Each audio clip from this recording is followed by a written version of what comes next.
Hey there, I'm Nicholas Dubois, co-founder of Advanced SimRacing. We are a Canadian company. So what we did here today is for a real petrol head. He's really passionate about cars, as you can see behind me. We did a turnkey solution for him based on his needs. We try to gather as much information as we can on our client. And like we did today, we install a D-box system. We install ultra-wide cube control steering wheel. We try to provide the best quality for your budget. So let's say if you want a budget of 10 grand, we're gonna give you something that's the best for 10 grand. If you want 20 grand, then we always try to stay within your boundaries. We do try to make it as easy as possible. So the client, once we install everything, it's pretty much gonna be a turnkey. So he's gonna press start on his computer, and right after, we'll try to explain everything, how it goes, how it works, and then he's ready to go. Our aluminum is from USA, treated in Canada, cut in Canada. So we do sand all our aluminum piece just to make sure the powder coat sticks to it. And that's one of the reasons why we use powder coat, is to make sure you have the best aluminum finish in the industry. And our quality is beyond what you can get with any other competitors right now. We are really, really passionate about all the gear, all the cockpits, all the sim hardware, and that's why we want to create something that's really going to reflect our passion into our product. Come visit us at advancedsimracing.com. You can always reach us if you have any questions. You can call us, you can text us, you can go on Facebook, like our page, ask us questions over there, and we'll make sure to answer every questions there is. We are very passionate about what we do, and we try to make it as easier for you to go into the sim racing world, because there's a lot of gear, there's a lot of options, but let us guide you through your process, and let's hope you'll be an Advanced Sim Racing customer.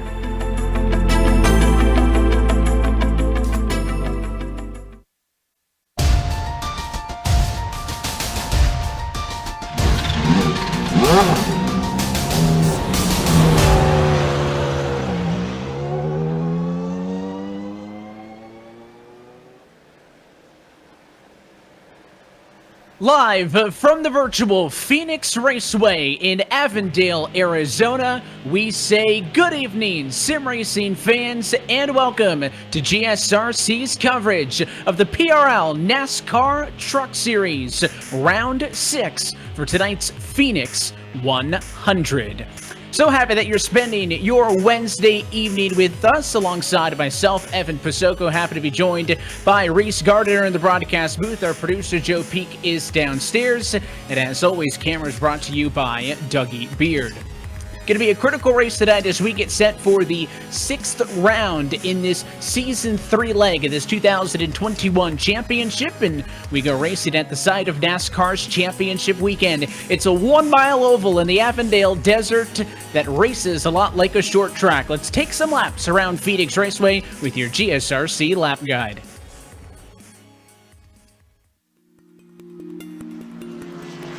Welcome to the Valley of the Sun and Phoenix Raceway.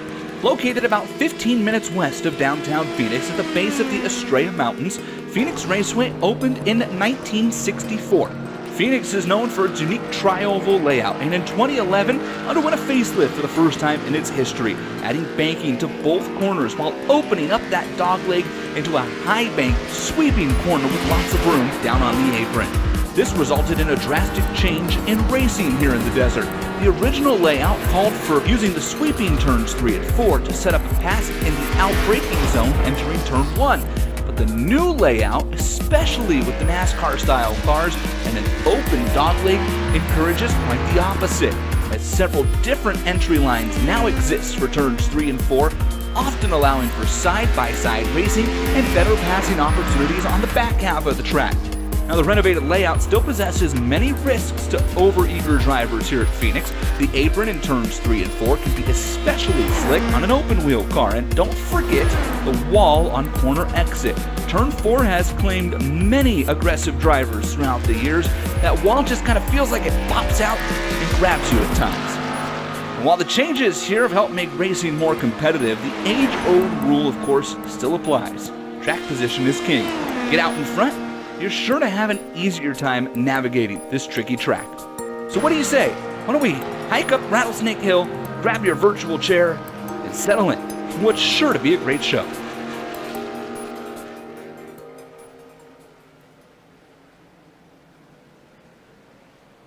A great description of what these drivers are going to be fighting here this afternoon from Phoenix Raceway. It is a hot Arizona afternoon. Track temp's going to be 125, and racing these NASCAR Camping World Truck Series trucks as well. It is, I think, one of the more exciting combos. These drivers really going to be able to work hard as they work around this 1 mile circuit. Absolutely. Only 1 mile this Phoenix International Raceway reconfigured in 2011 to the configuration that we're currently using. A little bit more banking, a bit of a reconfiguration of the back stretch there with the dogleg. And we're running the open dogleg layout for this one. The drivers can cut across the infield through that kink on the back stretch, but you know, turn one, I think, is going to be one of the big choke points of the lap for a lot of drivers. It's very difficult, a little faster than it looks, but if you push too hard, you'll be right up into the wall. Looking forward to seeing how the drivers handle it tonight. And hopefully it'll be a great show, and happy that everybody's with us on this Wednesday evening. Want to say thanks to all of the different people who are making tonight's broadcast possible. Tonight's broadcast brought to you in part by ASR, owned and operated by passionate sim racers. Advanced sim racing designs and builds the sturdiest and most durable aluminum profile racing simulation cockpits available in the market today. You can visit them online at advancedsimracing.com.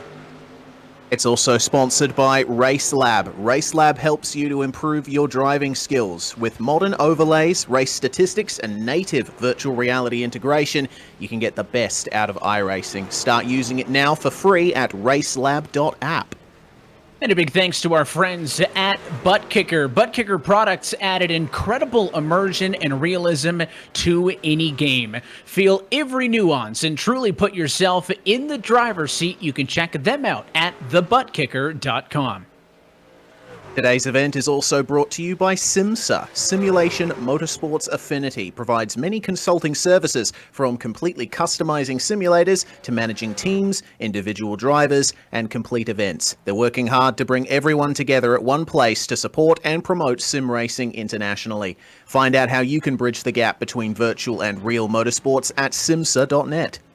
And finally, tonight's PRL NASCAR Truck Series race is brought to you by NinjaTrader. Ready to compete against the financial markets, supporting over 60,000 users across the globe, NinjaTrader provides award-winning trading software and brokerage services. NinjaTrader is always free to use for advanced charting, back testing, and trade simulation. Visit ninjatrader.com to get started with a risk-free trading simulator and start tracking your performance. Of course, tonight going to be an exciting race. We are 5 down and 5 to go here in Season 3 of the 2021 PRL NASCAR Truck Series. And we take a look at the driver standings coming into this one. It is no surprise that Bradley Hawley is at the top of the board. The race winner of the first 2 races this season back at Pocono and Chicago is on top. But the hot contest is coming from Esteban Rodriguez. He won the follow-up 2 races at both Knoxville and New Hampshire and has closed the gap to just 17 points off of the race lead. Abner Acosta, 18 points back, your winner last week at the iRacing Super Speedway. So what the points are telling me is race wins critical, and after a hot start, I think Hawley looks a little bit human as these drivers try to chase him down and keep things close at the top. Yeah, indeed. Bradley Hawley currently 4th in the times in the practice session, just 200ths behind Josh Conker. Here are the team standings. Waterback Overdrive Racing, Bradley Hawley, the lead driver for that team. It's only 23 points back to the sister team of Waterback Back Row Racing. Then you got the private label team Hype. Waterback, I mean, they're doing pretty well in this league at the moment, aren't they? 1st, 2nd, and 4th in the standings so far. But I'll tell you what, if something goes wrong for any of their drivers today, that points gap is going to swing massively. Looking forward to seeing how that works out. But between the 3rd Waterback team and Pure Sims Esports, it's also looking pretty close. Qualifying going to be important as well in this one. Let's talk about the race details tonight here from virtual Phoenix Raceway. As mentioned, we start the second half of the year for round number 6 here tonight. It is a 100-lap sprint race. These drivers have no spare trucks, no quick repairs available, and as always, it is a fixed setup race, so all the drivers with the same equipment under the hood, if you will.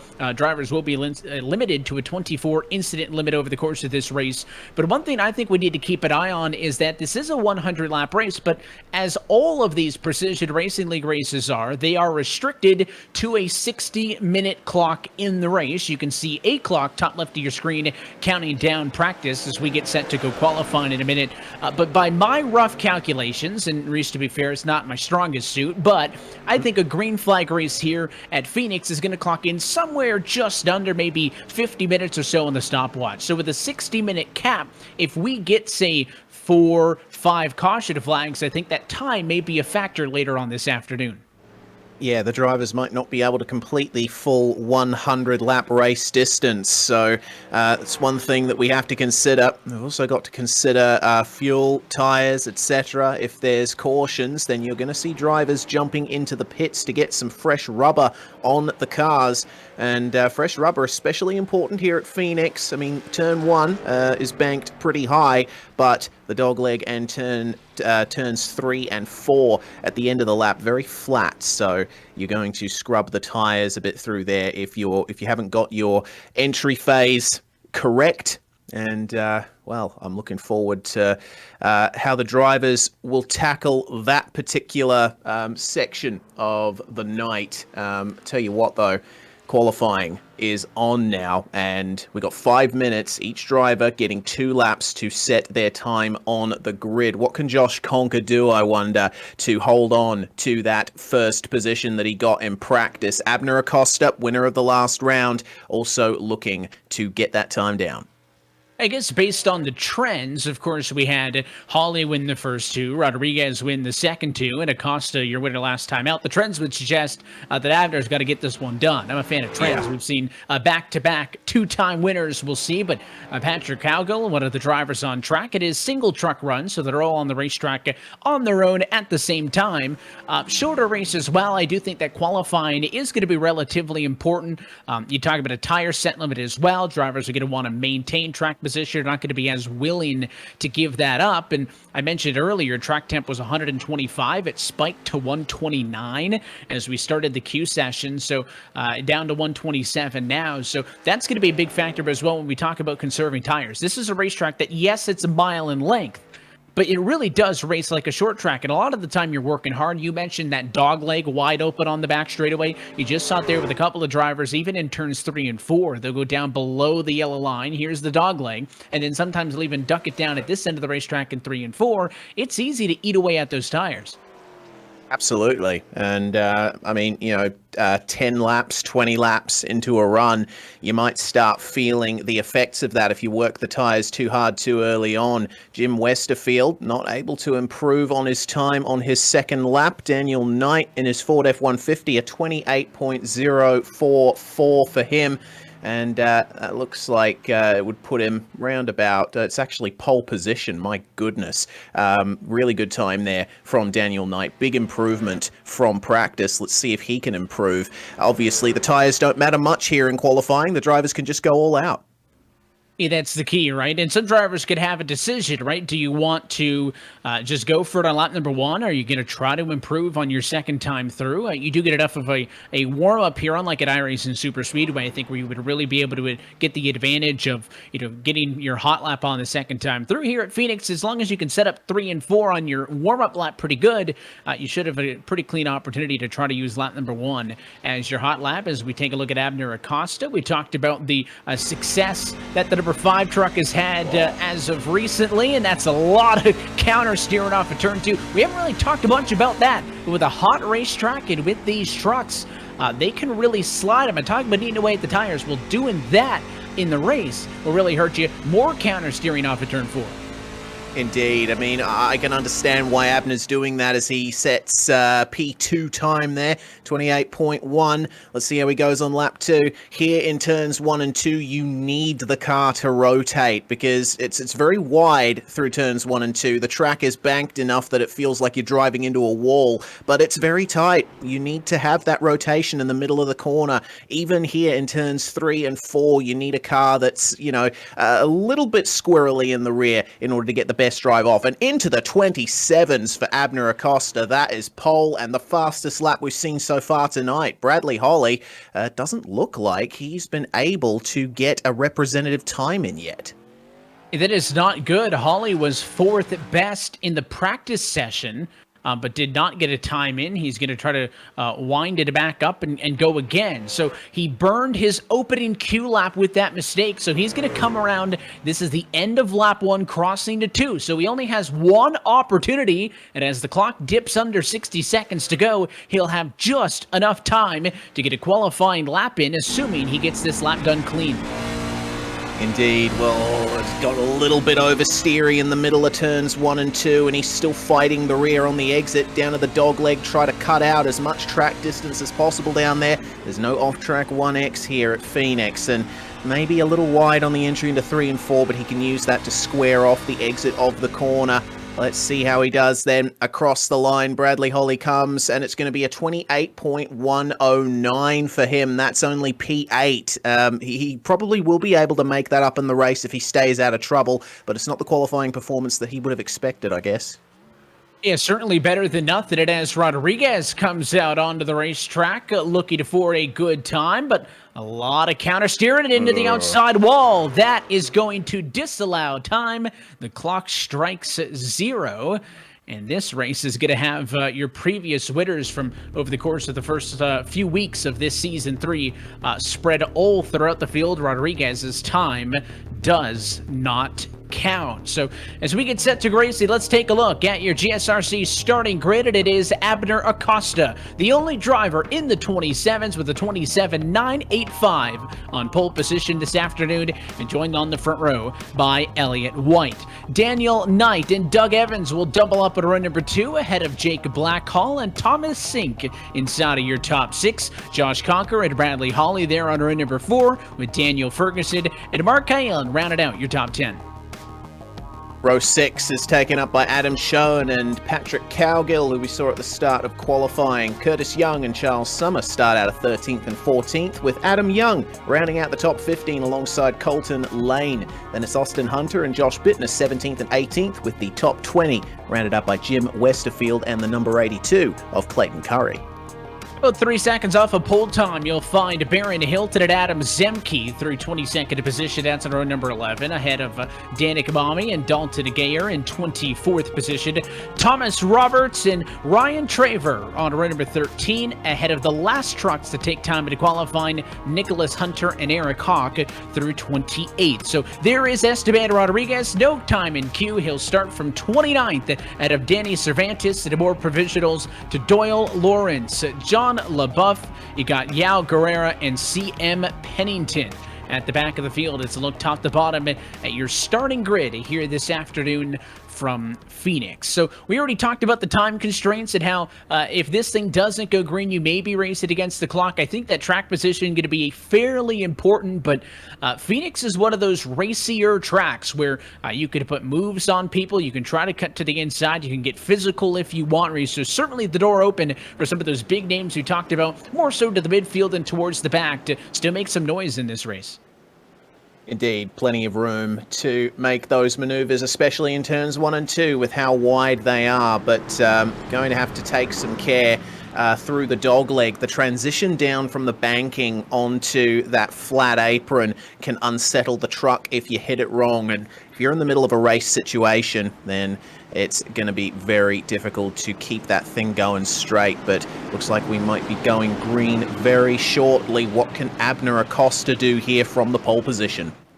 Pace car down and in, the field in the hands of the number 5 Chevrolet of Abner Acosta as we get set for race 6, and we say, let's go racing at Phoenix.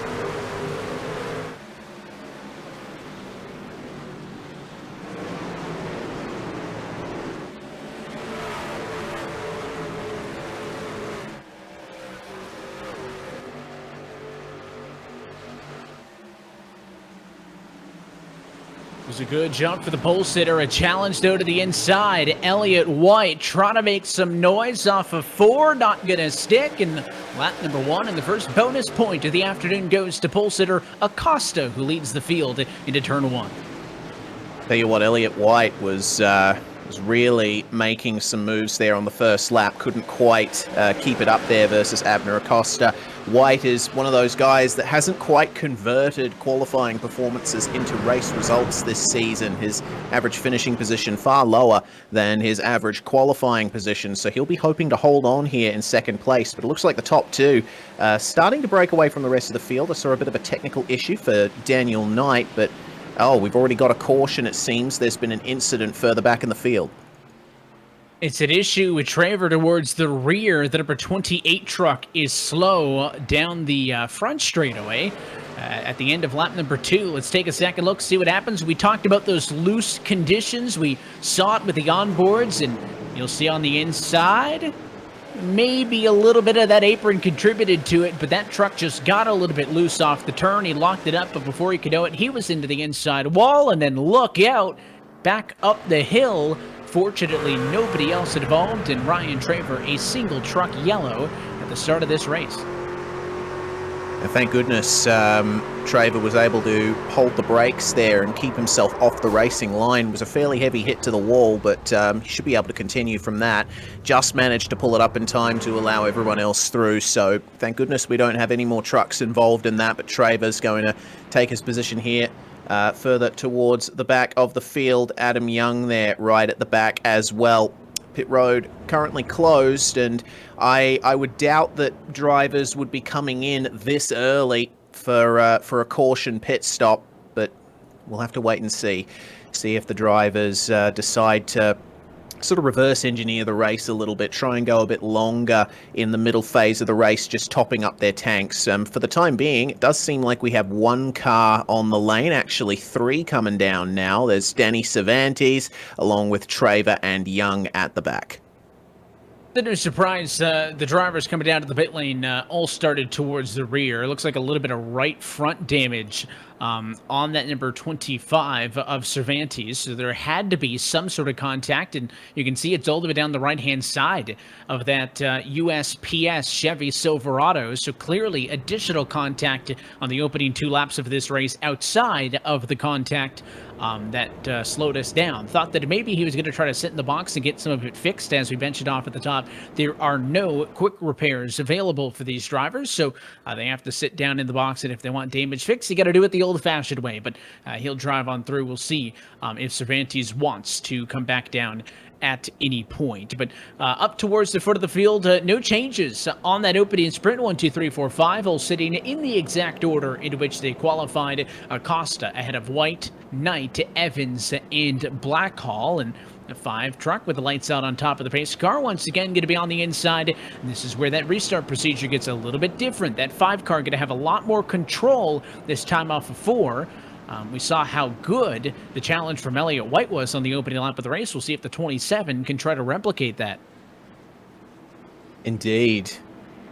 What can Elliott White do here from the outside? He's got to be right on it, and Abner Acosta went on the iRacing green flag. You can go earlier, I think, if you deem it necessary. So Elliott's going to be looking out of his left-hand side at Abner there, just waiting, watching, making sure that he has his response times down pat. Pace car's going to come in here at the end of the turn, and now Abner Acosta controls the field, and he has gone early. The great jump, control car for all restarts after the initial green, and he is cleared by 3 truck lengths in the runoff to turn number 1. No issues for Elliott White, who slides into second. You're looking on board. That was Doug Evans's perspective of the restart. He was 4th. He maintains 4th as those lead 4 cars single file out. Behind them, though, way to the inside, that was Thomas Sink ahead of Bradley Hawley, who was way down on the apron behind a side-by-side battle between Josh Cocker and Jake Blackhall for P5. Jake Blackhall, the sole Australian in this field, and he's got a poor run there off of turns 3 and 4. Conker has the advantage coming into turns 1 and 2 and manages to block him off there. Slightly delayed exit from Blackhall, which allows Bradley Holly up the inside of the dogleg, and you see how much track position is made up by taking all of that apron on the inside. Holly with the best run possible through turns 3 and 4, gradually making up positions. He's up 2 now along with Josh Conker as it's side by side a bit further back between Mark Kalin and that is Daniel Ferguson on the inside. Kalin going a little bit wide there up towards the wall, but a little bit of an advantage there off the exit. See if he can maintain that. And try to use some of the outside line speed, although you saw in the case of Bradley Holly, even using the dogleg in the back straightaway and really making that truck tight on the bottom of 3 and 4. Yeah, there's less banking down at that end of the racetrack, but when you got good tires early in a run, the inside a much more of a viable option. You're riding on the nose of the number 94 machine of Curtis Young, who's up 2 positions early in this race, and you can see just how hard Mark Kalin is working to not allow Daniel Ferguson to run away with this position. So still on each other's door and side by side in the battle for 9th and 10th position. Everybody up the road starting to pull away just a little bit. Your race leader trying to get some distance back to everybody else, but the mid-pack battle still tight on the inside. A bit of a slide by Ferguson. He'll overshoot the corner, and Curtis Young will push his way through. He takes the spot away at the expense of Kalin. Does indeed. A little bit of side-by-side contact between Kalin and Young there, and now it's side-by-side between Young and Ferguson through turns 3 and 4, and Daniel Ferguson able to get on the throttle just a little bit earlier there on the outside line. It stymied the run a bit there for Curtis Young, but Young keeps it nice and tight here through turns 1 and 2, maybe a bit too tight. He's lost the rear, and that's going to result in a potential move here for Patrick Cowgill. He just got a little bit out of shape that time, and it all goes back to that exit off of turn 2 where the back end stepped out. It was a great save, but Young lost all the momentum for that entire back straightaway portion. I think he's pretty fortunate to stay ahead of Cowgill and company, I should say. Mark Kalin going to dive down to the inside, and he'll try to make it his own fight in that battle for position, maybe aiding the number 94 truck just a little bit. 100-lap race on the docket this afternoon from Phoenix Raceway. Happy that you're with us on GSRC as there's a drive up the inside. Bradley Holly underneath Doug Evans. Move him into a top 5 position for the first time this afternoon. Already working lap number 14, so under green, that 100-lap tally will tick away pretty quick. Pretty close here in the battle for P5. Holly is continuing to make up those positions ever so gradually, up 3 now, and starting to draw up to the back of Josh Conker in the private label Team Hype Chevrolet. It seems that Conker just a little bit wider there in the mid phase of the corner. Should give a slight advantage to Holly in the mid corner, but doesn't seem that it's worked out to much of a run there on the front straight on board here with Josh Conker. You can see just how close the fighting is behind. It's a long stream of trucks here, as it seems the side-by-side running has calmed down just a little bit. You see some of it way in the back in the 20s and towards the rear of the field. Some drivers, we talk about drivers who missed the mark to qualify. To beat Esteban Rodriguez, the big name, who started 29th by default after not getting a time at the queue at all. He is up 10 positions now in the number 19 spot. So the driver for Pure Sims Esports, a race winner ×2 from Knoxville in New Hampshire earlier this year, is doing his best to drive through the field tonight. He's about a third of the way up through there with the clock ticking. Now to look into the inside of Jim Westerfield for P18. Yeah, Westerfield, I think, lifted out just a little bit early there. I think he knows that Rodriguez is trying to make his way up, and he's got great pace, so not much point in fighting him too hard this early. Just concentrate on your own race. We're not even a fifth into this race distance at the moment. Again, we could be more into the race depending on how many cautions we get in the second half, but seems to me that Esteban is just being patient, working his way forward. Nice entry into 3 and 4, gains a little bit on Josh Bittner in the number 84. And looking at the lap times at the moment, seems that drivers are running about a second slower than they were before, as it looks like here's a move here between John LaBaffe and Patrick Morney. Just a little bit wide there for the number 12, but he might gain a little bit on the exit. The dogleg, though, gets him. It's just going to give those trucks on the inside such an upper hand, and not much that number 12 Ford Performance F-150 could have done there. So he'll tuck back in line this trio, and at the front of it all is John LaBaffe, started 32nd position, 24th that last time by the start-finish line. But, you know, to your point of the fall-off, I mean, we've seen everybody drop into the 29s, looking at, you know, 6, 7, 8 tenths of a second of fall-off. The race leaders are still just on the cusp of 28-second lap times. The only other guy I saw outside of the race leaders with a 28 the last lap was Esteban Rodriguez. So the question is not the speed. Pretty clear that number 29 truck has got about top 5 speed in this race. But when you miss it in qualifying like he did, doesn't matter if you're a top 5 car in speed, you're 6.7 seconds behind the leader already as Josh Bittner's 84 chases him down. Austin Hunter getting the next driver up the road that Rodriguez is going to have to deal with. So that's really where poor qualifying hurts you. Doesn't affect your race speed. It really hurts the fact that you're at such a time disadvantage on the stopwatch. So he's going to have to work harder and harder to pass each passing car as he gets up through the field, and it's only going to cost him additional time. Two battles shaping up here, though. The Bittner battle with Westerfield just behind Tim. You got Baron Hilton, Adam Zemke back there as well. So handful of drivers fighting in this group for 18th. And then up the road, Rodriguez is the 4th car in a battle between Lane, Summer, Hunter, and himself for 14th. And we've also got the fight on for P4 too, because Bradley Holly has been drawing up alongside Josh Conker over the last couple of laps, and he's getting a good run through the dogleg once again for another try here at 3 and 4. A brief look on the inside, but it looks like Conker has the inside line covered on this occasion. What can Holly do here? Because he knows that he's got the pace to compete with Abner Acosta and the like up ahead, but those guys have clear air up ahead. They don't have to worry about driving to the trucks around them, lifting out early if a truck in front of them decides to carry the brakes a little bit more into turns 1 or turn 3. So he'll want to try and get by Conker, game, set, and match if he wants any chance of jetting up to those podium positions, as it's side by side a little bit further back. This is Evans here and Blackhall together across the start-finish line.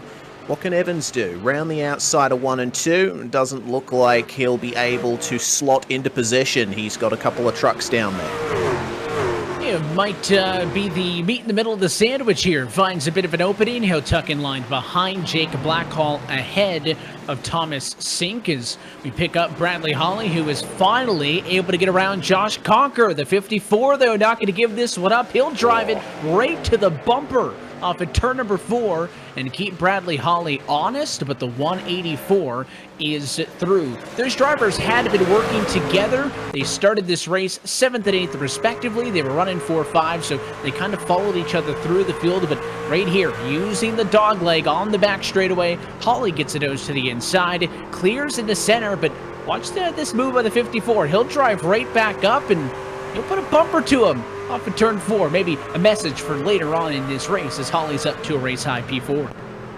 Indeed. This battle certainly not going to be over. Holly will want to try and skip away, try and catch up with Daniel Knight up there in P3, but the gap is a very long way away. And not only that, they got Jake Blackhall potentially to deal with here. Blackhall recovering from his battle with Doug Evans just before, and now he's right on the back of Conker. There's only a couple of car lengths in between them, so that Chevrolet could certainly make itself known in this battle as he goes tight into turn 1. Well, great run after the early single truck spin on lap number 2, already past 1/4 distance in this Phoenix 100. As we take a look at all the spreading out that's going on with the battle from the 40 to Thomas Sink on back. He's got 8th position, or 7th, I should say, but everybody wants it. Daniel Ferguson working hard on the inside. He'll use that to make a pass on Doug Evans. So Evans, the one sinking in this exchange, as the 16's going to force his way underneath the 48. Not a lot of speed that run off of the corner, but expect him to use this dogleg. They'll both dip way down low in the run to turn 3. It's the shorter way around. It buys you immediate time. But as these tires start to wear, you're not going to want to make that truck quite that tight into 3. You'll start to see drivers struggle with that deeper and deeper into this run. Yeah, I already saw Daniel Ferguson struggling with it a little in turns 3 and 4. He almost slid up into Thomas Sink, and I see it again through turns 1 and 2. That truck's just, the front and rear aren't quite connected at the moment, so Daniel might have to back off just a little bit, save those tires. Thomas Sink, meanwhile, holding on very well to that P7 position, and other than that, there's not much changes in the field. The top 3 equally spaced out: Acosta, White, and Knight. Then you've got the battle with Bradley Holly, Josh Conker, and Jake Blackhall. And then this fight is, here we go up the inside. Esteban Rodriguez still trying to make up some positions here, just making his way past Patrick Cowgill. And now he's lining up a run on Mark Kalin.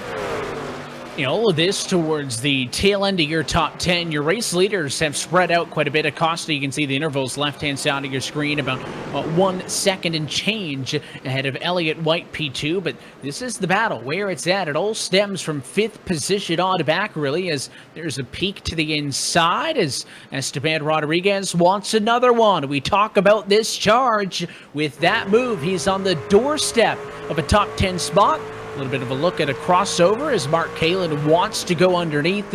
It's not going to happen, and Rodriguez is remarkably up to 11th position. That is 18 positions gained in 32 laps. He is the biggest mover in this race. Second biggest mover, only +6. Quite impressive stuff out of the 29 machine. Yeah, that works out to an average of more than 2 positions gained per lap, which is very impressive. Also impressive save there. Goodness me, from Mark Kalin to hold on to that on the flat tarmac of the dogleg. Opens himself up to an attack on the outside from Colton Lane in the number 60, and it looks like Lane just has the run there. Kalin's going to have to slot in behind. Those tires have been overheated a little bit. That dogleg has saved a few people this afternoon. Let's take a second look. These trucks have been real snappy, both off of 2 and then even off of turn 4 in the instance of the yellow. Watch the wheel input here for Mark Kalin, right? A little bit of a slip, but it's not sideways yet. I mean, he's kind of walking it and steering it with the throttle, and then right there at the end, I mean, he can't go any higher. He's going to put it into the fence. Great counter steer.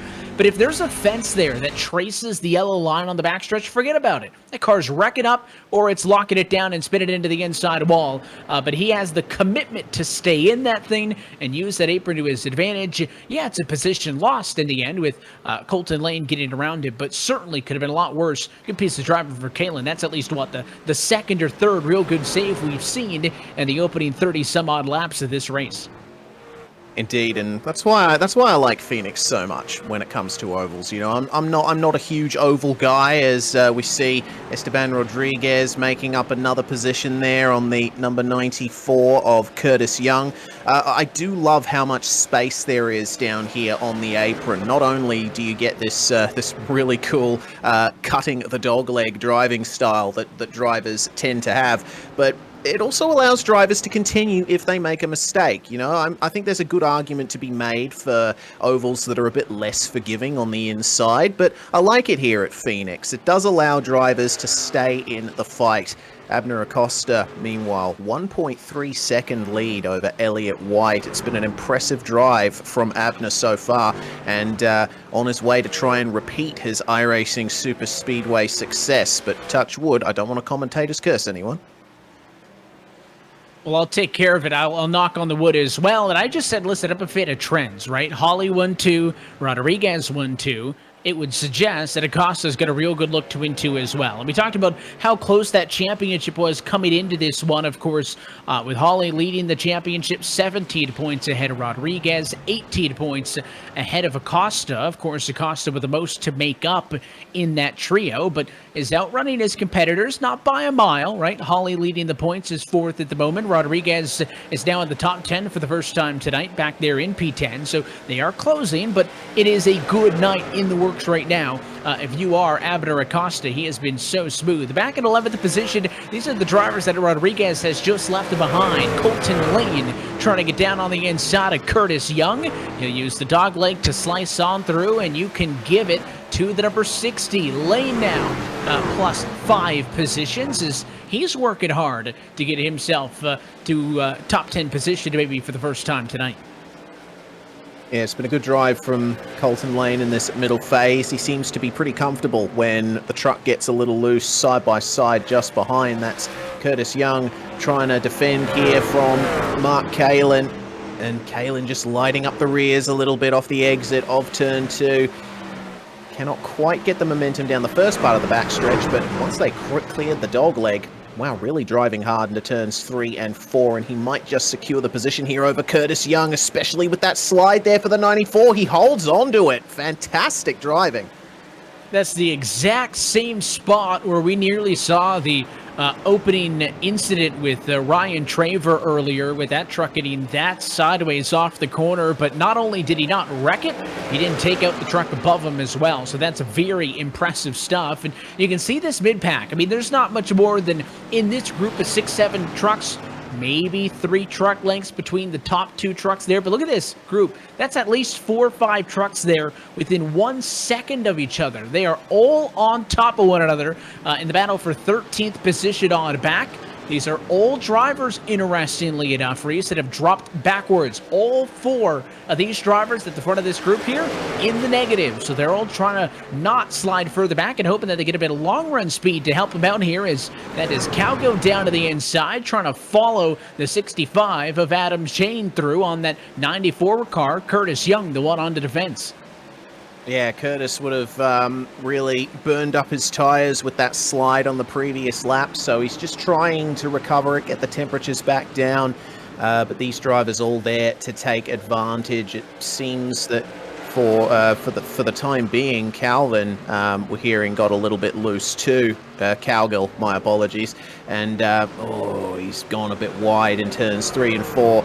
Austin Hunter there to grab the position in the 3-1-2 and gets the advantage off the run. Also talking about a bit further up the field, Esteban Rodriguez. He's continuing his steady march up the finishing order, right on the back of Daniel Ferguson now, battling for 8th place. This has been a very steady, solid drive from Esteban Rodriguez. I'm impressed, especially considering they've got a big battle up ahead. They got Thomas Sink, Jake Blackhall, and then Josh Conker all in a group there. Bradley Holly has dropped that group, and now Rodriguez might be able to gain 4 more positions. You can smell blood in the water. You're on board with the number 29 Chevrolet, an incredible plus 20 positions, and in front of him, I think for Daniel Ferguson, a bit of feeling of inevitability in this one. Doing his best to just basically put that truck middle of the road, ride his line, don't open it up for Rodriguez, but on the front stretch, he'll get the run.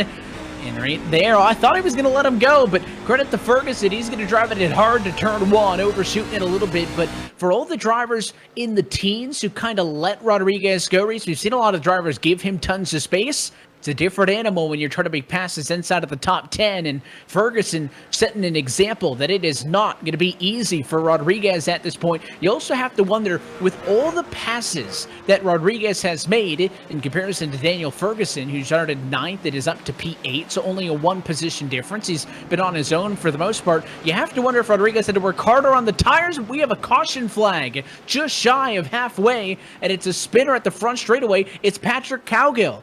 He just nearly lost it in 2, no more than 5 laps ago, and now he finds himself around yellow number 2 on the night. Yeah, here is the replay. Just coming into turns 3 and 4, there was a pass going on behind between Westerfield and Pennington, but you'll see Cowgill get loose there off the exit, and by that time, you just can't recover it. He goes hard into the wall and spins around, but everyone avoids him once again. It's been really good to see the driving standards in this league. You know, drivers just taking it easy, lifting off, making sure that they don't get into a crash. This is on board with CM Pennington. You'll see Cowgill just up ahead here. Pennington going up the inside, and right here he starts to see Cowgill slide out, and he thinks, okay, I'm going high. No use trying to go down to the inside of that one.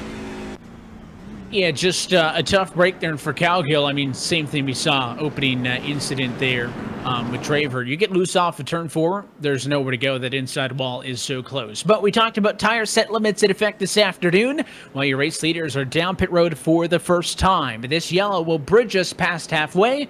Have to assume the strategy call is going to be 4 tires and fuel. Let's see how clean they are on the execution.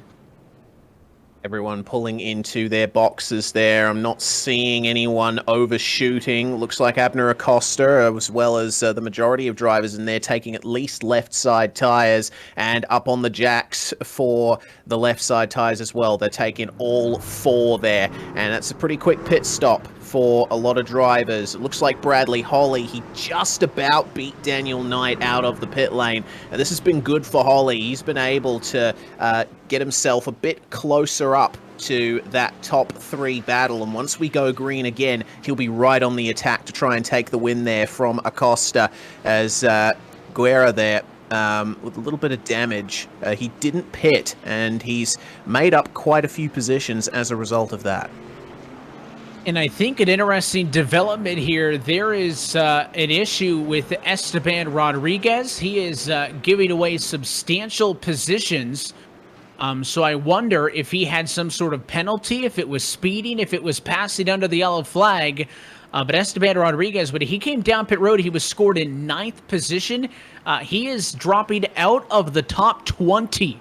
So and there it is. He just confirms that he is given a black flag for passing under the caution flag, I believe. So did not come down pit road in the correct order. Race control may clear this penalty like they are for a lot of other drivers' race, but the damage is done. He drove all the way to a top 10 spot, and he's all the way back to P25 as they sit right now. Huge for the championship. Yeah, that is huge. Remember, Rodriguez is second in the drivers' standings. So, I mean, we're about to go half race distance here. Rodriguez was able to perform some minor miracles in the first half of this race. Now he's going to have to try and do it all over again. I'm looking at him on the live pictures, and he was just slowing down quite a bit there on the apron in 3 and 4. He's gotten back up to speed though. So, man, it's going to be a very tough time there for Esteban, and certainly big championship implications. But the field is forming up as there's a wave around for Thomas A. Roberts. We'll have to wait and see then how this all works out for the drivers up at the front. We'll keep an eye on Rodriguez, certainly, but I'm interested to see what Bradley Holly can do now here from that 4th place starting position. He has all the advantage in the world that he didn't necessarily have at the start. And he is the one of the biggest movers inside of the top 10 now, with Rodriguez essentially out of the picture. We'll see what happens into the second half. 50 laps down and 50 laps to go from Avondale, Arizona. Green flag back in the air, and no shock here. It's another great jump for Abner Acosta. The battle's going to be for second. Here comes Knight up the inside of Elliott White. Fantastic stuff there. Both drivers giving each other a good amount of room. They can afford to work the tyres a little bit harder here. What can Bradley Holly do? He's got 2 cars side by side up ahead of him, but he's got to worry about pressure from behind. Josh Conker, Jake Blackhall, Thomas Sink, Daniel Ferguson, all those guys looking to gain some positions as well. A slightly tighter exit from Thomas Sink, which almost gives the opportunity to Daniel Ferguson down the front stretch there. You see him just yielding as it's slightly wide for Josh Conker in turn 1, but he gains all that back through turn 2, trying to take 4th from Bradley Holly. Tries to get that spot away. The inside was the place to be on that restart. Holly able to maintain P4, no loss, and hotly contested by Josh Conker. Remember how those two had followed each other through the field in the opening stint of this race. So bumper to bumper, the 54, easily a challenger in this one. But much in part to that big jump, Abner Acosta has already opened up a 7/10 of a second advantage. Now, on that last run, by the time we got about 30 laps in, it kind of balanced out in the 1.4 to 1.5 second range. But if I'm a Daniel Knight, if I'm an Elliott White, I'm not sure how many more restart opportunities I'm going to get to challenge Acosta here, and I just wonder how much pressure they feel like this is their last best opportunity to keep that 5 in check. And you know, if they feel like if that 5 is this good on the short run, if they have any answers for him. Yeah, indeed. The dilemma for these drivers then is, you know, how hard do I work the tyres trying to catch up to Abner Acosta? Because if you just continue running at a pace where you're trying to look after the tyres, there's no way you're going to close that gap. And all of these drivers want to win, but Abner Acosta currently the best out of all of them with that excellent gap that he's pulled. He also set the fastest lap of the entire race just a couple of laps ago, 28.001, very close to getting into the 27s on race pace. But with the optimum phase of the tyres, I think now gone, I'm not too sure that they're going to dip into the 27s at any point. Single file running in the top 5 here with Knight, White, Holly, Conker, Blackhall now in their own little group. And of the 34 trucks who started this race, 33 of them are still on track. Only Doyle Lawrence has gone to the garage. 27 trucks scored on the lead lap right now, working lap number 56. The advantage continues to grow up front. Daniel Knight maybe with a small step ahead of Elliott White for third. And I, like you, I'm looking at Bradley Holly here in 4th position. I think that that's going to be the key in this. It looks like he's a little bit better than Conker, maybe a little bit better than White up the road. But in these late stages, you have to be very cutthroat with your moves. You can't sit around and be nice, try to set it up and get too pretty. Sure, this time by, still 43 laps to go, but if this breaks into another long green flag run like the last one, and just as I say that, caution flag at lap number 58, and it is again issues in 3 and 4. This time it's Josh Bittner, and I think for the first time tonight, an incident was not just the single truck spin. Let's take a look. Yeah, indeed. Looks like Bittner actually got the incident actually happened before this point. There were 2 incidents here for Josh Bittner, one at 1 and 2. So if we could go back to that and check it out, that'll explain why he was so slow on the back stretch. So coming into 1 and 2, it looks to me like it's difficult to pick, really. He went for a move on the inside of the 312 of Austin Hunter, and Hunter recovered from that very well, but then Bittner himself was compromised, got a hit from the back by Curtis Young, and then Bittner, already slow, had to deal with the pack coming up behind him into 3 and 4.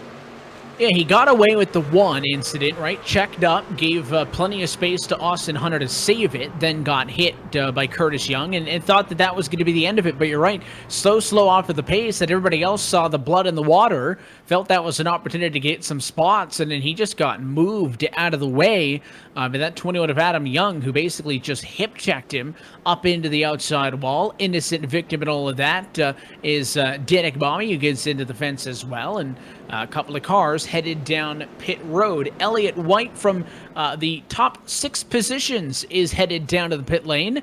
An interesting decision, I will say, in this one. Remember, they were just on pit road some 10 laps ago. Maybe these guys obviously all taking tires here, right side tires initially, and then they're all up on the jacks there for their left side tires. So these guys, I think, are trying to make sure that their tires are in the best phase for the final few laps of the race. The top 9 have not pitted. So they're probably going to be running a little bit more wear on those tires later on if they decide not to pit again. For the time being, though, it's really shaken up the field. That means that Bradley Holly, also one of the drivers to come into the pits, he's back down in 11th now, but with fresh tires, he might be able to gain a few more, as it looks like Clayton Curry from 8th place is now in the pits. And I would have thought for Esteban Rodriguez that would have been a great opportunity to get track position back, right? The majority decision is drivers to come down and pit. If he had stayed out, he could have ended up 5th or 6th position or so. But clearly the drivers pitting feel like that even just that 10-lap difference or so is going to give them the advantage on the top 8 drivers who stayed out. I just thought for Rodriguez, I would prefer the track position over the tires, but there's a reason I'm not a driver. So we'll see how it plays out. But certainly interesting that it's a majority call for people to pit. Yeah, indeed. Abner Acosta going down onto the apron. Might he go for a stop? No, it looked like a little bit of a fake out there from the number 5. I mean, I do a bit of driving myself, and I would always prefer to have as fresh tires as possible on the car. That means, you know, I can have the confidence to actually make those moves and keep the truck going as straight as I possibly can. But again, you know, that's probably the reason why Rodriguez has decided to come in. He can probably try and take some kind of advantage in the latter stages of the race. It seems to me that there's 24.5 minutes left in the race length, and with laps running about 28 seconds on race pace, we might still be able to make it the full 100 laps. But if there's one more caution, then that might be borderline.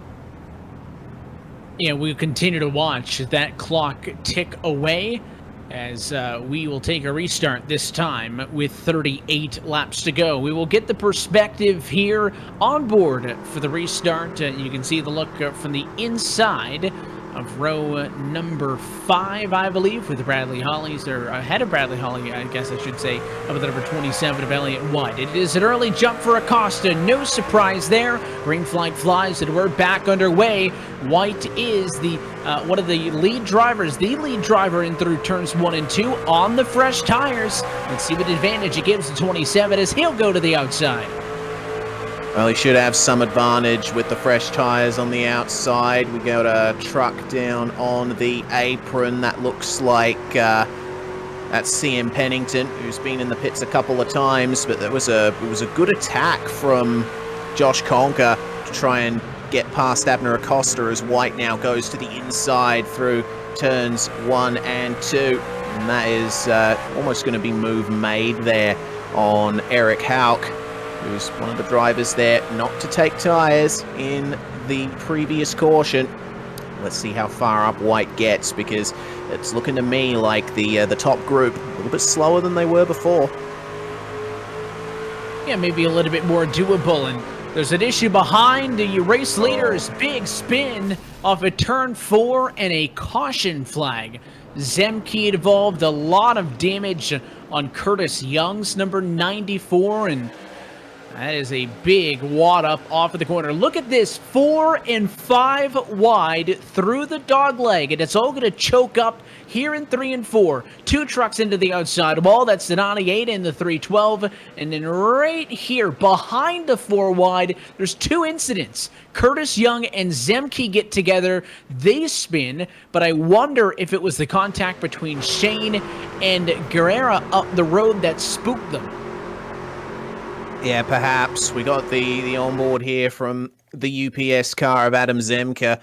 And, well, he was, I think he saw the truck up there on the high line and thought, I'll go low. But Young was already to his inside and probably wasn't expecting him to turn around, and gives him a big head-on collision for good measure. So a tough break and a short green flag run. It puts us back under the caution flag. The 2 yellow flags in the opening 48 laps of this race were both for single truck accidents, and since then we have started to do a little bit of damage to some virtual sheet metal tonight from Phoenix Raceway. Continuing to watch the clock could be the big storyline in this one. My guesstimate was 4 or 5 yellows would push us beyond the realm of getting this race done on the stopwatch. It will remain to be seen if that's accurate, but certainly it's something that the likes of Acosta, Conker, and Knight are thinking of, right? If you had strategized this race out to conserve tires and try to make a late push on that 5 for the win at lap 90-95, at that point, you're gonna have to change your strategy, right? You can't aim for a lap number now, and certainly for the drivers who have crew chiefs and spotters in the session, they will have an advantage because they got somebody to keep them updated on that. Much like in real life race, you got a spotter or somebody on the pit box that's letting you know, we got weather incoming. You have to modify your strategy. Same thing here, but it's on the clock here in the sim. Absolutely. It's just a lot more work for the drivers and their teammates up in the booth to do. Seems to me that the strategy up the front is to stay out if you're in those top positions. Looks like the top three plus Eric Hauk and Dalton Geyer, the only drivers in the top 10 to have only pitted once in this race. And we saw Daniel Ferguson and Colton Lane among the many drivers coming down onto pit road on this caution. So they have decided they want some fresh tyres for the run up to the end. But I think it might be a bit too late for these drivers up at the front to pop in for an extra set of tyres, because we've only got 19 and a half minutes left in this race. Surely, if there's another caution, then they'll be able to get themselves back up there. But if there isn't, if they decided to pit now, they would be way down in the field and might not stand a chance of coming back. The one thing I'm looking at is, right, we wondered what the tires were going to do. Well, that 10-lap difference or so has been advantageous. So Elliott White, we rode on board with him for the restart as the lead car on the fresh tires, even on that very short run, with the decision of a handful of drivers, including Lane and Ferguson and others, to pit now is up to P4. So has a real good opportunity to challenge somebody like a Knight or a Conquer or a Costa up front. And White's not the only guy on fresh tires up there. Jake Blackhall has got him. Bradley Hawley has got him. So does Mark Caitlin and Doug Evans inside of the top 10. So now we got three strategies. The 20-lap-old tires, we got 10-lap-old tires, and the big group of cars who just came in under this yellow. Be interesting to see who ends up with the correct decision when it's all said and done. Big step here, though, to the end of the race. As the pace car heads off and in, we will see 31 laps left to go on the scoring pylon. Acosta has been good on the restarts, but what a jump by Conquer, the 54, right alongside for the race lead. Acosta, though, defending into turn one. Good stuff there. Manages to extend the gap just a little bit. Josh Conker now is going to have to worry about Daniel Knight, who's really motoring there up into P3. Elliott, we've got another caution out, and it looks like that's a truck spun on the apron on the back stretch. That's the number 82.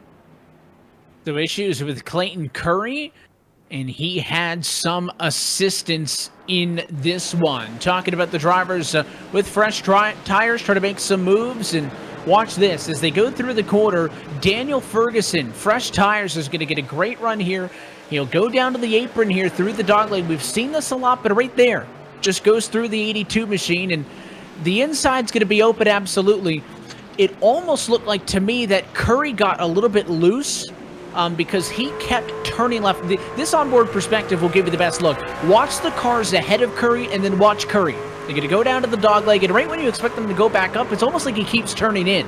So first look, I thought Ferguson drove through him there, but I think Ferguson was just confused by the line that Curry was taking there and really didn't mean to get into him, but kind of cut that car off on the inside just a little bit, and I don't really know how to answer who has the right to the racetrack when everybody's racing on the apron. Yeah, exactly. It's not exactly the racetrack, is it? So how do you define who has the right to go where? We do have a few cars down on the pits here. Patrick Cowgill has come back in. We've also got Adam Young and Charles Summer in on the lane once more, but it seems the majority of drivers are staying out, and Clayton Curry obviously down there too with heavy damage. And remember, no fast repair in this race, so if you get taken out like that, then you're going to be spending quite a bit of time in the pits, and the only way you're going to finish is at least a few laps down. Seeing a little bit of damage there on Josh Conker's right rear, which will obviously be affecting the handling of his car a little bit, but it seems that he's been pretty strong on these restarts and really starting to push Abner Acosta here for the race win. Can't forget about Elliott White either, though, starting out of P4, Jake Blackhall in P5, Bradley Hawley not taking to the pits on the last couple of cautions, and I think he might start losing out to those two up ahead. Yeah, Conquer has had that damage since lap number 36. He got into the outside wall off of turn number 4 on his own, and that's why that right rear corner is pushed up. Certainly looks like enough damage that he could have decided at some point tonight to sit in the box to get it repaired, but of course that takes time, and he has clearly made the decision that getting it fixed is not worth the time he would give up. So he'll go for the track position, both in the damage repairs and in the tires. 25 lap old tires for the drivers inside of the top 3. And of course, with more cars having pitted on the most recent yellow, what are we up to now? 4 or 5 different tire strategies, and the yellow flags and the limiting, if you continue to see them, of green flag laps is going to hurt, I think, the cars towards the rear with the fresh rubber. They want green flag laps to be able to allow that advantage to come into play for them. Yeah, for sure. The more cautions there are, you know, the less opportunity you have to really take advantage of the tires at their optimum level. But at the same time, it allows you to cool the tires back down, make sure that they still have some life in them when the next restart happens. So with them on lap 74 right now, coming up to the restart, that is 25 laps to go, and it's just ticking over 14 minutes to go, which at race speed is 28 laps. So if there's one more caution, we'll probably go time certain. We'll see how this one shakes out. Right on the limit as we get set for another late race restart, this time with 26 laps to go. Acosta seemed to have been figured out by Conquer the last time through. This time, it's a good jump for the 5. He'll clear before the start finish, maintain the race lead. No changes inside of the top 4. Knight looking to the inside for P2, doesn't pull the trigger, and Acosta tries to pull away off of the turn number 2, and now back down to the inside here as they run off into 3. Josh Conquer sticking with them. Here comes Knight, though, trying to get to the inside for second. And Conquer gives him the room there, but gets on the throttle a little bit earlier thanks to more momentum on the outside. That is compromised Knight, which opens him up to an attack from White. Elliott White up the inside into turns 1 and 2, but he can't maintain the speed. He doesn't want to wash up into Daniel Knight there, but with those tires as relatively new as they are, spending some time running under caution, it'll take a couple of laps for White to really get up to speed. So we'll have to wait and see how that works out for him. And it seems that Abner Acosta has covered off Josh Conquer's advances very nicely here, as I see at the back of that pack, it is Esteban Rodriguez. He's back into the top 10 after that last caution. So I think coming in when he did was a good idea. Obviously, he couldn't predict when the next caution would come out, but he's played it really well, this evolving situation as the race goes on. Now he's trying to track down Mark Kalin and Jake Blackhall. Yeah, wasn't sold on the strategy, but he has gone through the field now for a second time tonight, and is actually in a race high position in P8 with a lot of drivers to work on. As Mark Kalin up the road trying to fight with Jake Blackhall in his own right. He'll go to the inside, and it'll block the racetrack up the road at the 29. He's got a great view of the side-by-side battle for position 6 and 7. Does he dare put it 3 wide? Yes, he does. Looking to the inside. He'll stick a nose in and pull out at the very last second, but Kalin thought he was going to commit to it. Gives him the spot, and a bit of a tricky pass, but Rodriguez gets 1. He'll go to P7. Good stuff there, and now it's time for him to get his head back in the game, because have a look at that pack up ahead. You got Daniel Knight backing up White, Holly, and Blackhall all in a line here as Josh Conquer manages to eke out just a little bit of a gap there in second place. Abner Acosta still in the lead by 0.6 of a second at the moment, and this could be bulk positions here for Rodriguez if a couple of these guys come together. Bradley Holly now up the inside of Elliott White into turns 3 and 4. Trying to make the move, Elliott White, after holding track position for so well early in this race, has started to slip back a little bit late behind Holly, who makes the move. 27 took a peek to the inside.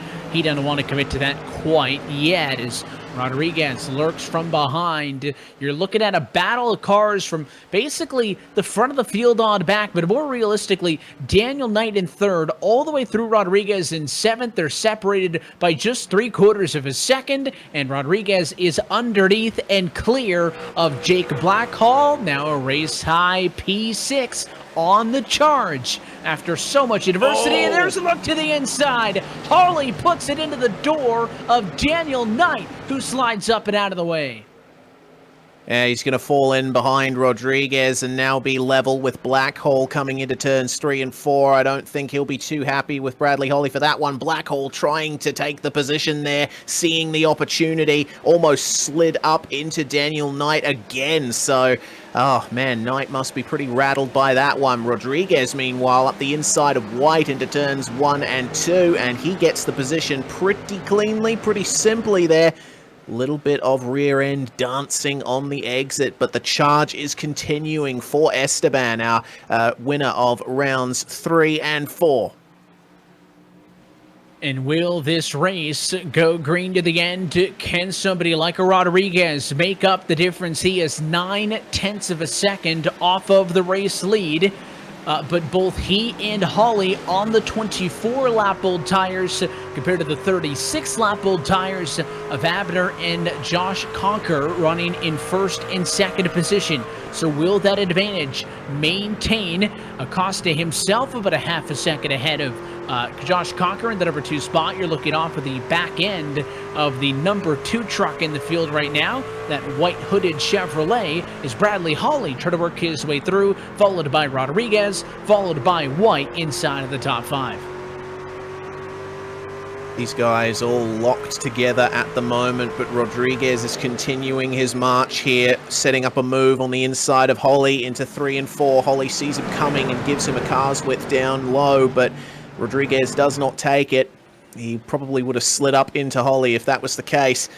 So they stay locked in position as they start lap 86, and Josh Conker starting to back off a little bit here into turns 1 and 2. And I get the feeling that those tires are starting to go for him now. He's tried very hard to keep up with Abner Acosta, but those tires are just putting up the white flag and screaming, no, we're done. They're not going to be the oldest tires in the field when they get to the end. They're going to be probably just as worn as they were early, so drivers should have an idea of how bad they will drive, but it'll make defending that much harder, right? When you got the older tires, you can't drive offline as easy, right? You kind of have to stick to your guns, try to run optimal lap times, and hope that it's good enough, and that your lane is the lane that the guy behind you wants. Make him work harder, but in turn 3, Bradley Holly overshoots the corner entry, and Rodriguez looks to the bottom. He got right up alongside. This battle for third now could actually help your top 2. Absolutely could. So Josh Conker will gain here as Holly and Rodriguez side by side out of turn 2, and the room is given by both drivers, but down on the dog leg, it looks like Esteban Rodriguez there securing the position and now up into the podium. So it looks like Holly's still fighting him massively, though. He does not want to give this position up, and this could get Larry between the two of them, almost into the wall there for Bradley Holly. But again, just enough room given by these two seasoned racers. Critical laps wind away, but after 3 trips around, Esteban Rodriguez has the position to a race-high P3, looking to become the only 3-time winner here in Season 3. But he now has to make up an 8/10 of a second disadvantage, and Josh Conker still standing in between him and Abner Acosta. It is a tall hill to climb for Rodriguez, but last time by, he was the fastest driver on track with the 29.017. He's got the speed in it. It may only be enough speed for P2, though.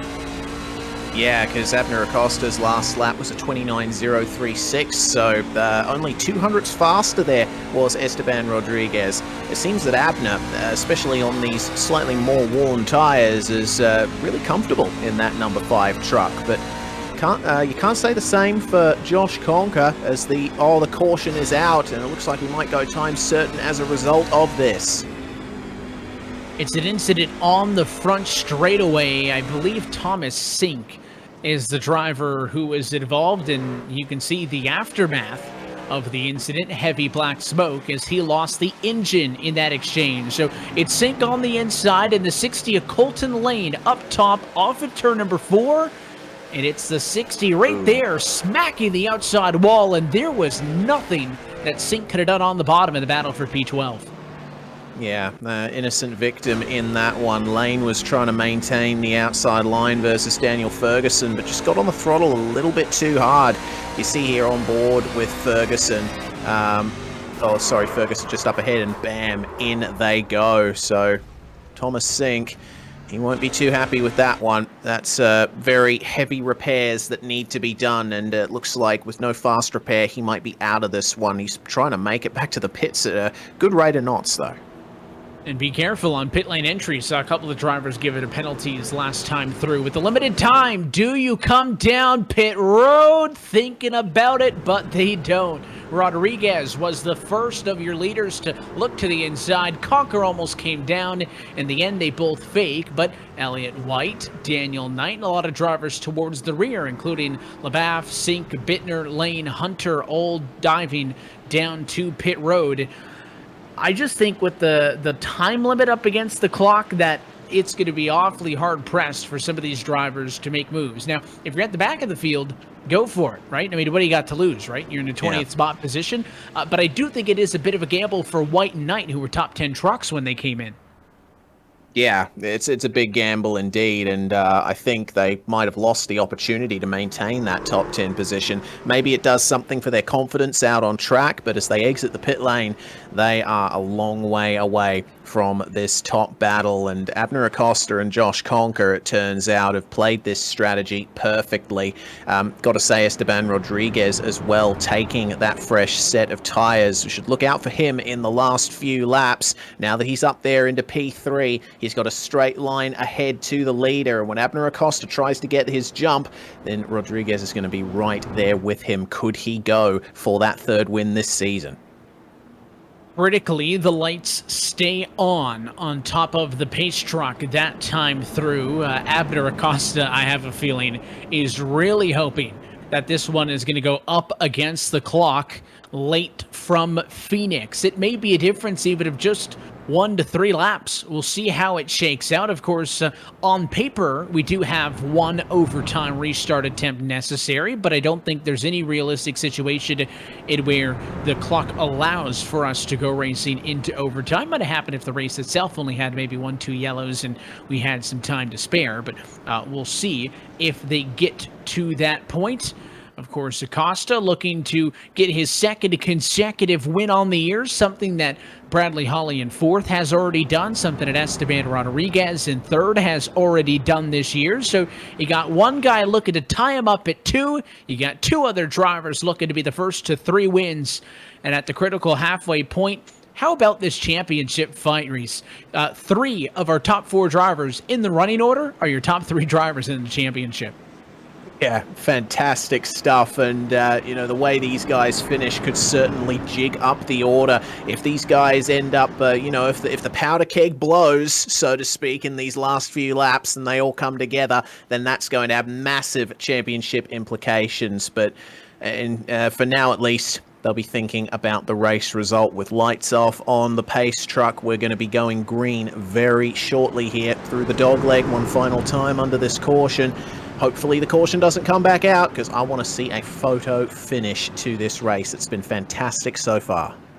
The car's on the front row with 12 lap older tires than that of everybody else inside of the top 10. Abner Acosta has dominated this race at Phoenix. It needs to hold off one final restart. Green flag flies.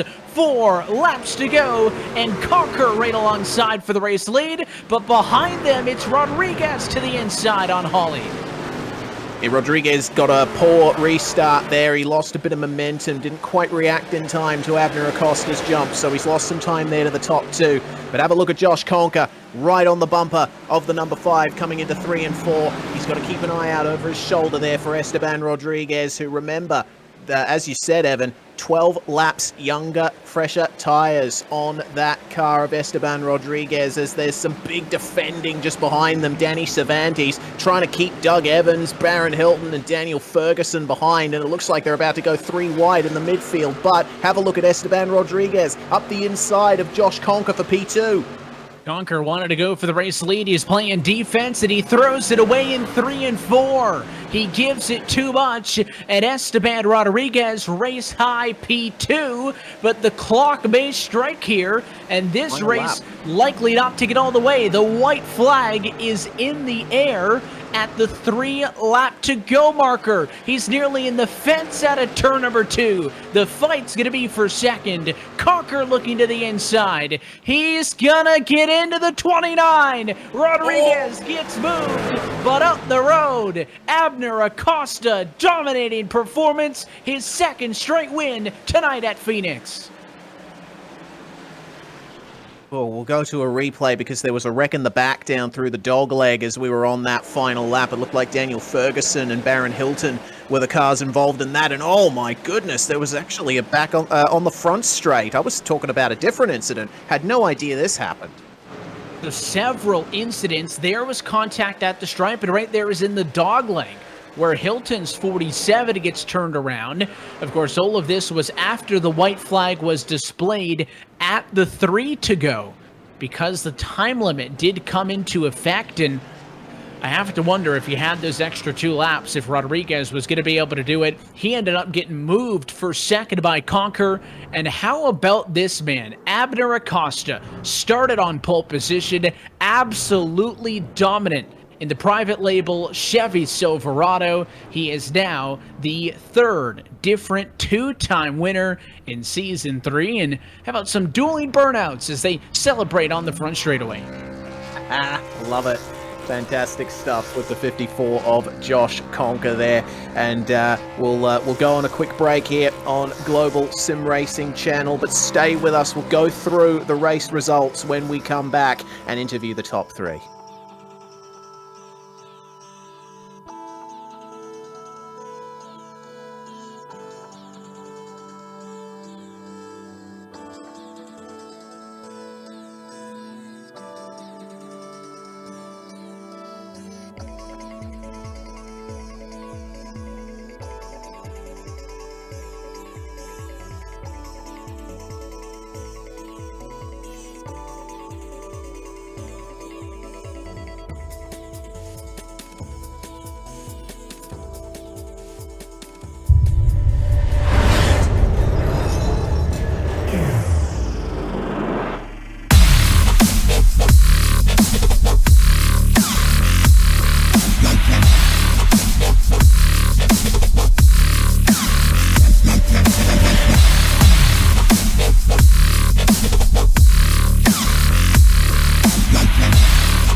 Hey there, I'm Nicholas Dubois, co-founder of Advanced Sim Racing. We are a Canadian company. So what we did here today is for a real petrol head. He's really passionate about cars, as you can see behind me. We did a turnkey solution for him based on his needs. We try to gather as much information as we can on our client. And like we did today, we install a D-box system. We install ultra-wide cube control steering wheel. We try to provide the best quality for your budget. So let's say if you want a budget of 10 grand, we're gonna give you something that's the best for 10 grand. If you want 20 grand, then we always try to stay within your boundaries. We do try to make it as easy as possible. So the client, once we install everything, it's pretty much gonna be a turnkey. So he's gonna press start on his computer, and right after, we'll try to explain everything, how it goes, how it works, and then he's ready to go. Our aluminum is from USA, treated in Canada, cut in Canada. So we do sand all our aluminum piece just to make sure the powder coat sticks to it. And that's one of the reasons why we use powder coat, is to make sure you have the best aluminum finish in the industry. And our quality is beyond what you can get with any other competitors right now. We are really, really passionate about all the gear, all the cockpits, all the sim hardware, and that's why we want to create something that's really going to reflect our passion into our product. Come visit us at advancedsimracing.com. You can always reach us if you have any questions. You can call us, you can text us, you can go on Facebook, like our page, ask us questions over there, and we'll make sure to answer every questions there is. We are very passionate about what we do, and we try to make it as easier for you to go into the sim racing world, because there's a lot of gear, there's a lot of options, but let us guide you through your process, and let's hope you'll be an Advanced Sim Racing customer.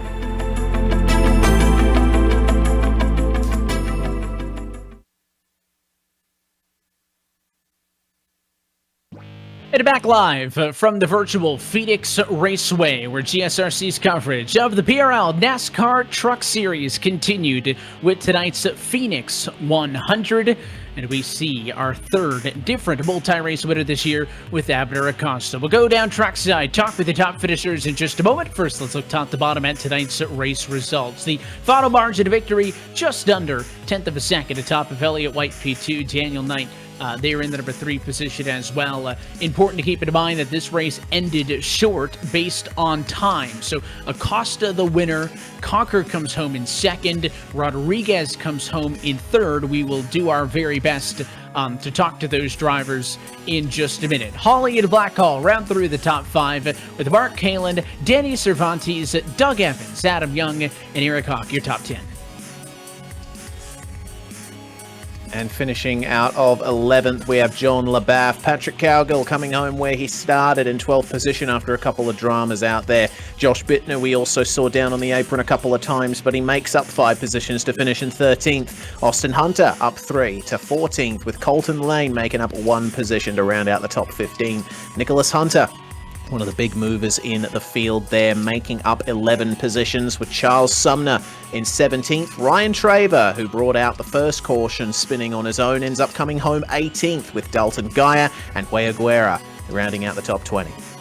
21st, look at Baron Hilton, and then a tough night for Ferguson, Knight, White, and Sink. Those were all drivers who started this race inside of the top 10 that come home mid-20s. Pennington was 26th, with Zemke, Mommy, and Roberts your top 30.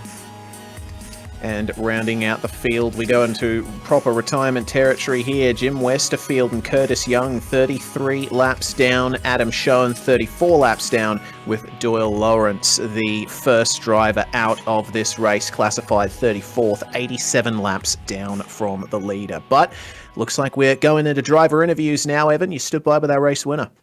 Right, we're down in victory lane here at Phoenix, a 2-time winner here in Season 3 with Abner Acosta. And Abner, congratulations on the win. A pretty dominant fashion tonight, but towards the end, when some of those trucks behind you had fresh tires, it made things quite interesting. What was it like from behind the wheel?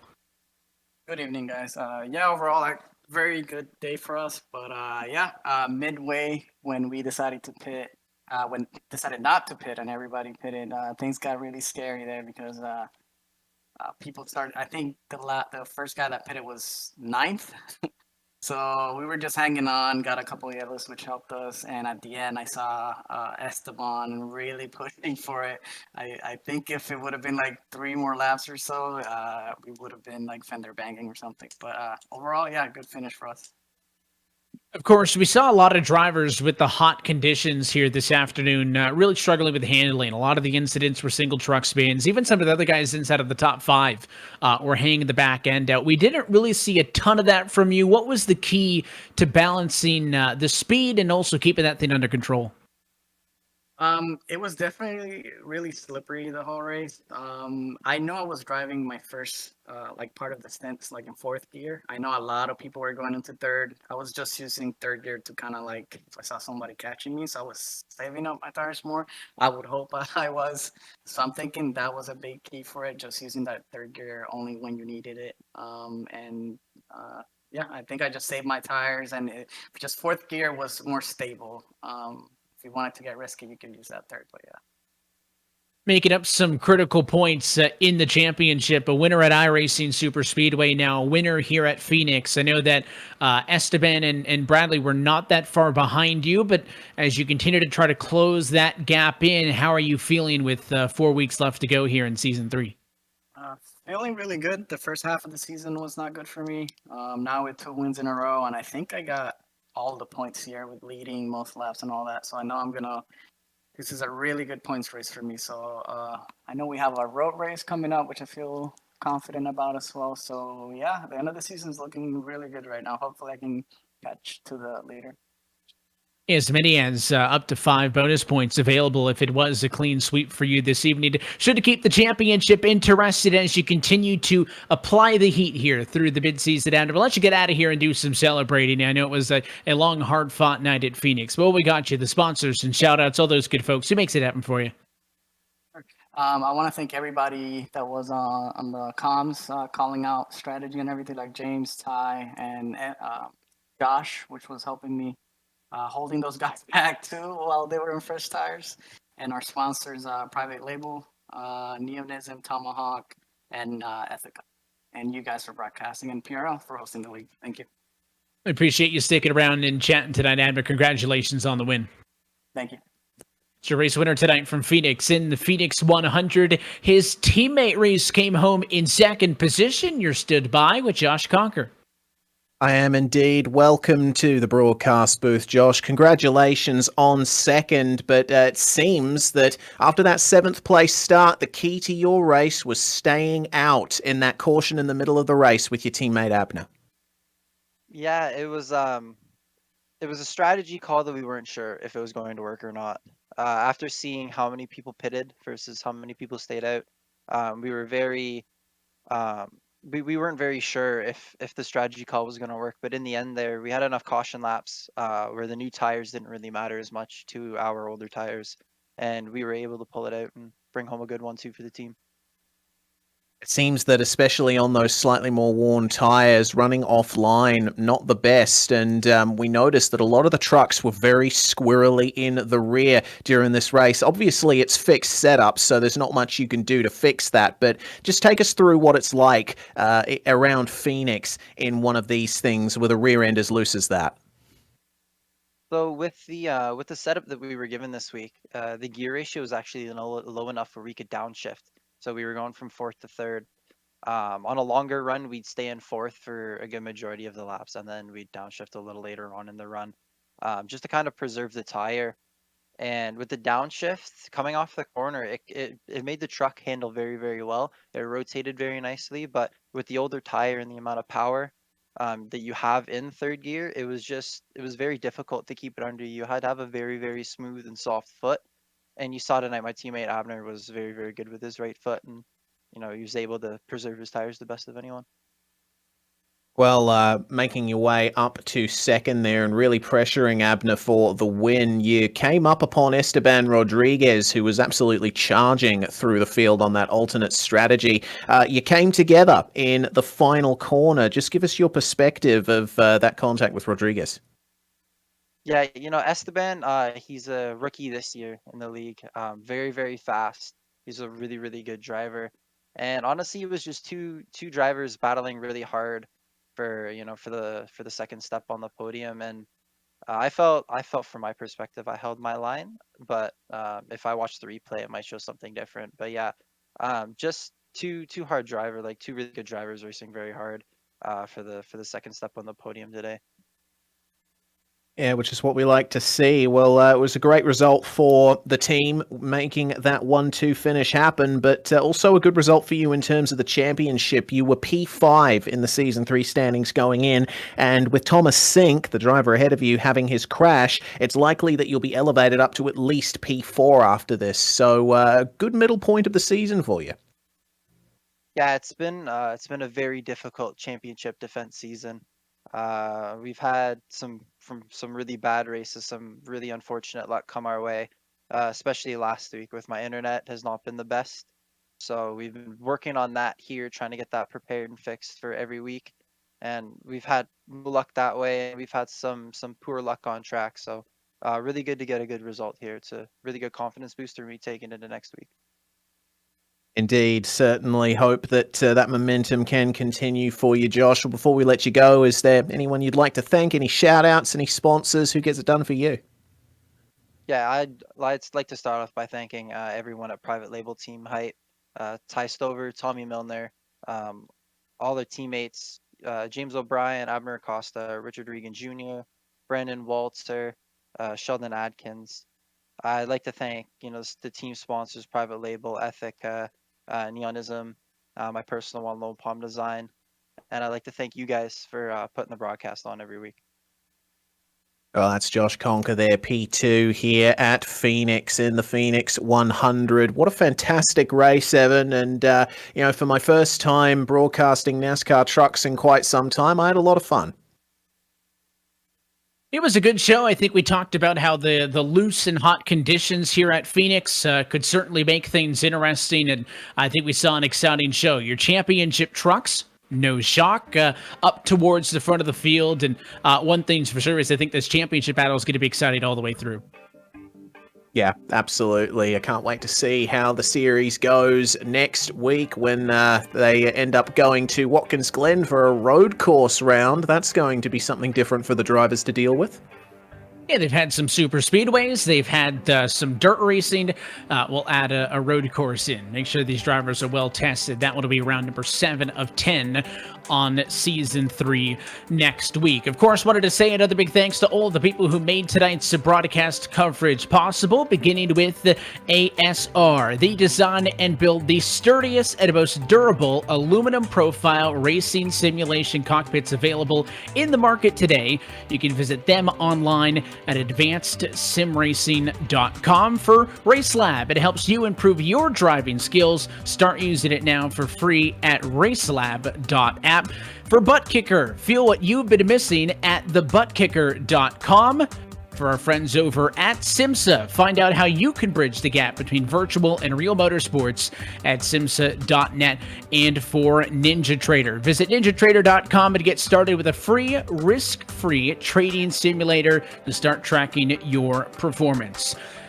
6 races down, 4 races to go, and that is it for us here tonight from the virtual Phoenix Raceway. Big thanks to all the companies that provide the software and hardware used in our broadcasts that are listed on your screen, and an additional thanks to June Lund, who provides our wonderful music. You can check her out on Bandcamp for more of her great work. Till next time, though, on behalf of our entire team here at the Global Sim Racing channel, for our producer downstairs, Joe Peak, for myself, Evan Pasoka, joined in the broadcast booth by Reese Gardiner, and another big thanks as well to Dougie Beard on the cameras. You can learn more about us at globalsimracingchannel.com or through our social media listed on the screen. You can also find merch at simracingmerch.com/GSRC. You can find a handy link in the description below. Make sure you subscribe to us here on YouTube so you don't miss the next moment here on GSRC. We have a lot of exciting upcoming races for other series listed on your screen, so check them out and mark them on your calendar. But until next time, from Watkins Glen on August the 4th, that race and every race of the PRL NASCAR Truck Series can be found exclusively here on the Global Sim Racing channel. Tonight from Phoenix, we say goodnight, where Abner Acosta is a 2-time winner in Season 3.